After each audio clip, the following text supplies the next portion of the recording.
안녕하십니까. 하나증권 통신서비스 장비 담당 김홍식입니다. 벌써 연간 전망 시즌이 다가왔네요. 제가 처음으로 섹터 발표하게 된 거 영광이고요. 지금부터 말씀드리도록 하겠습니다. 지금 보시는 것처럼 통신 서비스는 저희는 줄여야 된다고 보고 있고, 장비주는 잘하면 내년부터 대세 상승 시기로 진입한다고 판단하고 있습니다.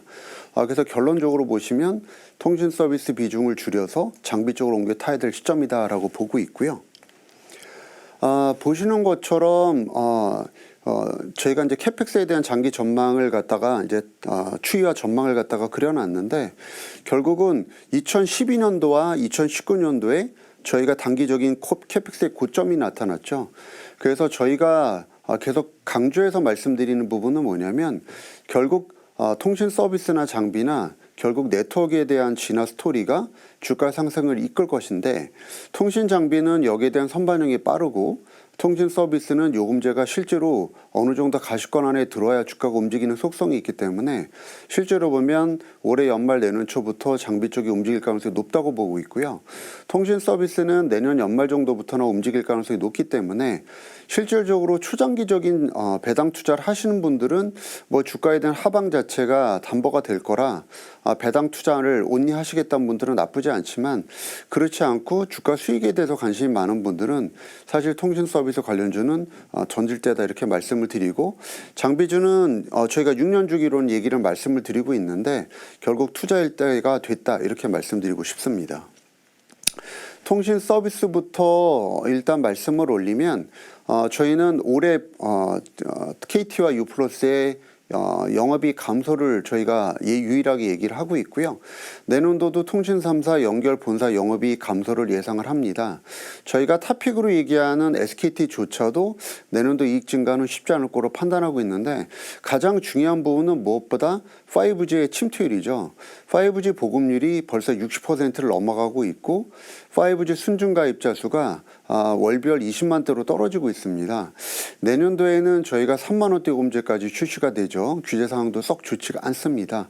3만 원대 요금제 자체는 과거에 4만 원대, 6만 원대 요금제하고는 조금 다른 5G 요금제로 보시면 될 것 같고, 결국 들어오게 되면 요금 인하에 대한 효과가 실제로 있을 걸로 판단합니다. 그래서 전체적으로 알파에는 부정적인 영향을 저희는 예상을 하고 있고요.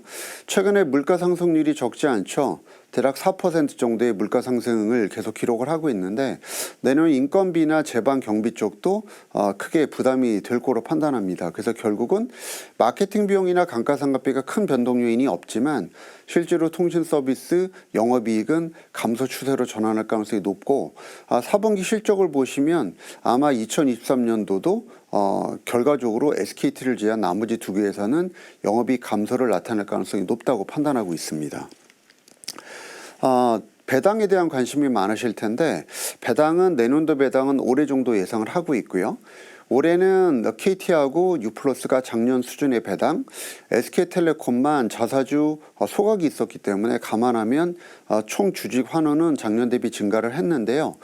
저희가 이거 외에 또 중요한 부분은 결국은 내년도의 배당에 대한 흐름과 기대배당 수익률입니다. 기대배당 수익률을 결정하는 변수는 결국 장기적인 배당에 대한 흐름과 최근에 금리가 중요해질 텐데요. 금리가 내년에도 다이나믹하게 떨어질 가능성은 높진 않죠. 어쨌든 저희는 단기 고점을 보고 있지만, 그렇다고 가파른 하락을 예상하고 있지는 않고, 통신사들이 이익이 증가하지 않는다면 DPS는 내년이 올해 수준일 걸로 봅니다. 그렇다고 보면 결론적으로는 6에서 7% 일단 배당 수익률 밴드 플레이를 저희는 계속 말씀드리는 거고, 그래서 6%에서는 팔아야 되고 7%가 넘으면 산다, 이런 관점에서 3사를 접근하시라고 말씀드립니다. 그렇다고 보면 결국은 지금 입장에서는 SK텔레콤 외에는 살 종목이 없다는 얘기가 나올 수밖에 없고요. 총선 관련된 요금이나 이슈를 많이 물어보시는데, 가능성은 전 개인적으로 좀 낮다고 봅니다. 어쨌든 간에 과거에 대선 이후에 대선 다음 연도에 실제로 저희가 대부분 통신요금 인하가 이루어졌어요. 그래서 이번에도 비슷한 패턴으로 갈 걸로 보고, 사실 올해가 어떻게 보면 요금 인하에 대한 막바지 국면인 건 맞다. 하지만 투자가 없으면 여전히 통신사에 대한 규제 자체가 반대로 낮아질 가능성은 낮다 이렇게 좀 보고 있고요. 그래서 결국은 총선과 요금이라고 직접적인 연관은 없다 이렇게 봅니다. 단통법 폐지 관련돼서 최근에 또 이슈가 되고 있죠. 그래서 선택학종 요금 할인의 약정 기간의 1년 단축 얘기를 일단 정부에서 꺼냈습니다. 내년도에 시행이 아마 될 거고요.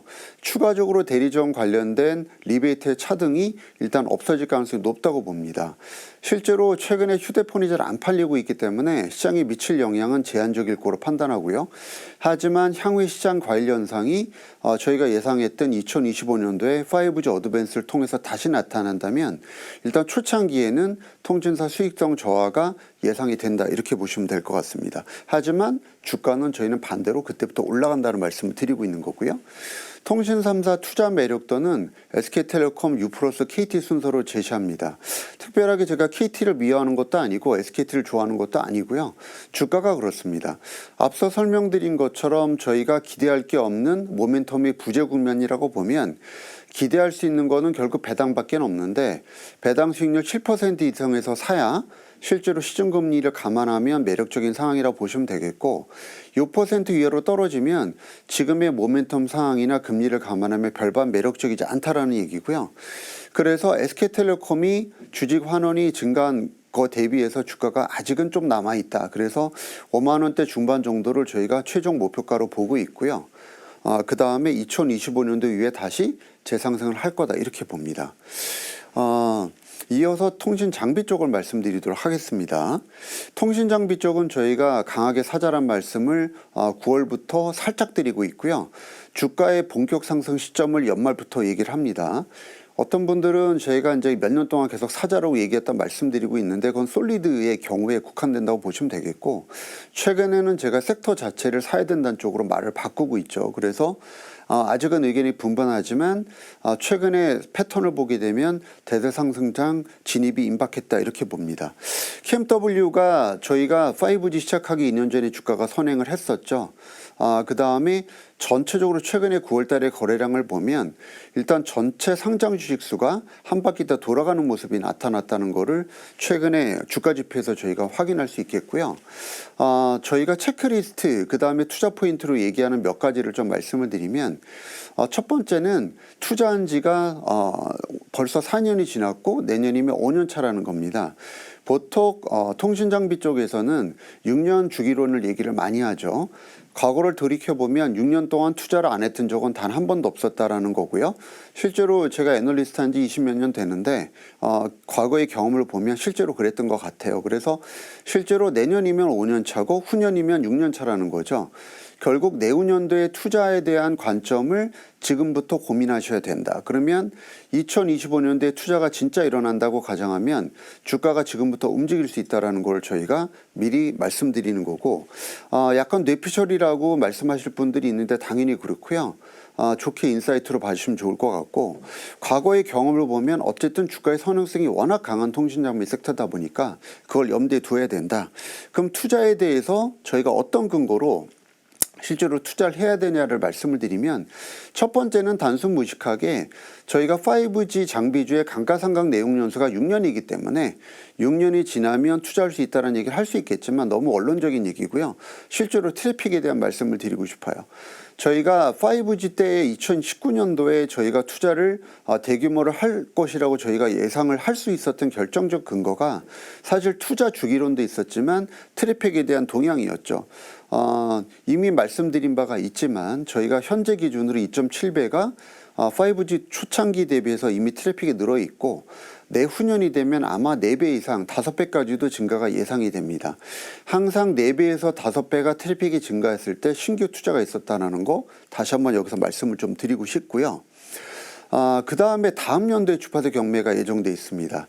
2018년도 주파수 경매를 앞두고 저희가 2017년도부터 5G 장비주들이 큰 상승을 이룩을 했는데 전체로 보면 그때 환경이 상당히 유사하다는 거고요.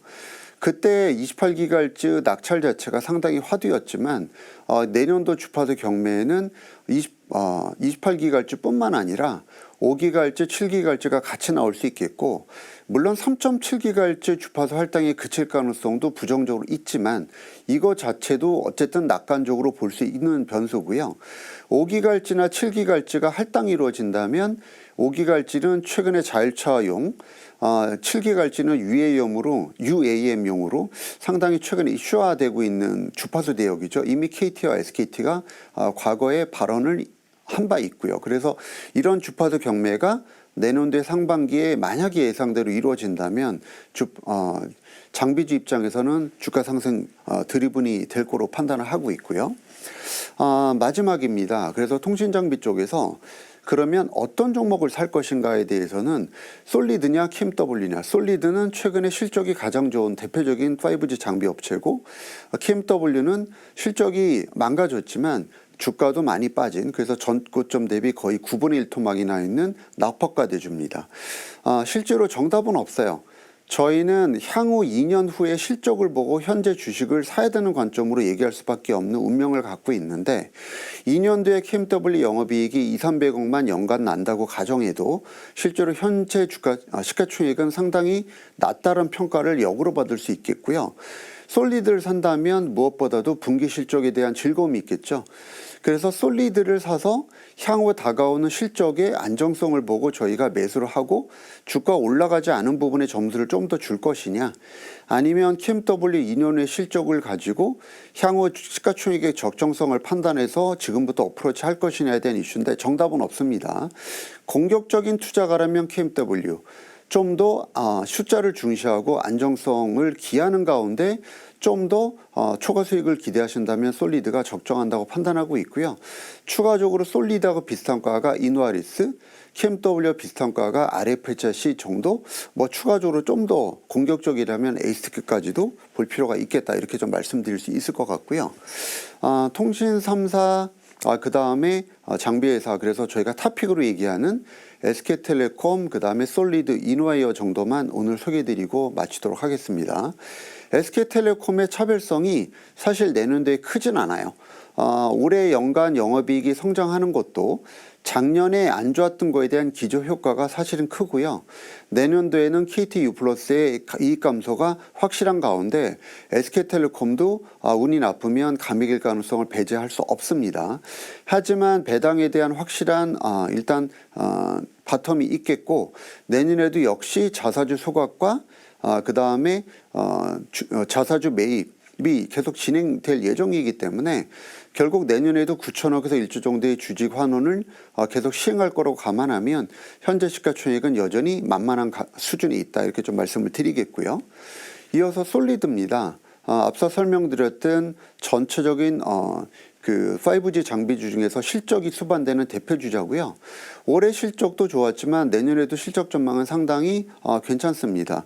올해보다 이익에 대한 그로스는 사실은 높긴 어려워요. 올해 워낙 좋았기 때문에 내년도 이익 그로스가 세게 나온다라고 말씀은 못 드리고, 보수적으로 올해 정도 실적이 내년에도 나올 겁니다.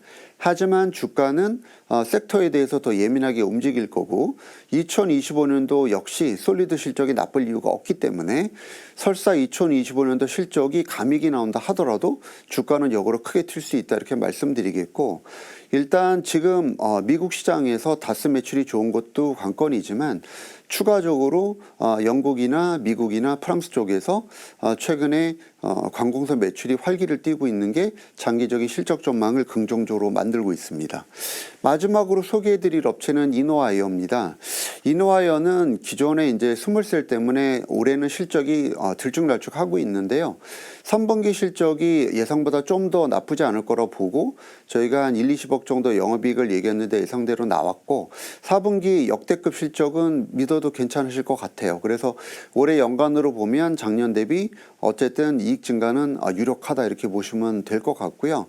내년도 실적을 담보할 수 있는 거는 시험 장비 쪽에 삼성 외에 추가적인 매출처 확보가 이루어지고 있고, 스몰셀 역시 일본 시장에서 국내 또는 미국 시장까지 확대 가능성을 보여주고 있기 때문에 투자 유망하다고 판단하고 있습니다. 이상입니다.